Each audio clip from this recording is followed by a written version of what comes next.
Ano na? Ano na pakiramdam mo, te? Hilutin mo. Kahit kunti. Ano pakiramdam mo? Wala na sakit? Ate? Nabawasan na po. Nawala na yung bukol. Kanina, hanggang saan yung bukol niya? Wala na. Wala na. Yung kapatid niya naman. Taga ano po sila, Batangas. Nalamit na po yan, kaso puno po ng lamig yung likuran niya. Kaya 10 minutes ko po pinahilot. Wala na po si Sally. Kaya, at tinuruan ko na si Buddy. Kasi kamay nito bakal eh. Mabigat-bigat. Yung kamay ni Sally, magaang eh. Sige, okay na. Wala na sakit eh.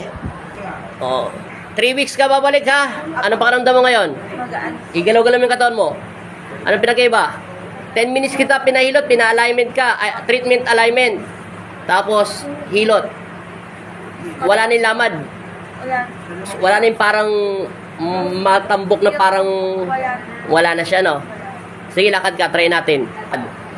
Try natin. No, nanay, no? Parang Nawala na yung kuba ng anak mo. O, diretso pa. Yung ibaba mo yung balikat mo. Ayan, o. Normal na, o. Di ba, nay? hindi ka talagang parang O, yung kanina parang hams. may hams. Oo. Gaganda pa yan pag na-steam ulit yan. Ayan na po yung kapatid niya. Kanina yung kapatid niyang babae. Yan taga Batangas. Ngayon kanina parang bolang bilog yan. Ano ngayon, te? Ano na siya ngayon?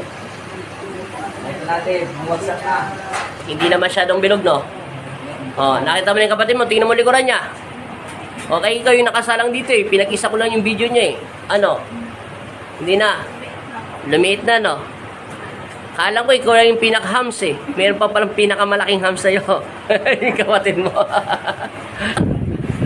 Wala sakit. Oh, salamat. Antay mo lang sa pagbalik mo. 5 minutes naman. Pag-steam lang mo na yung ate mo. Oh, antay mo rin. Wala na sakit. Okay, thank you.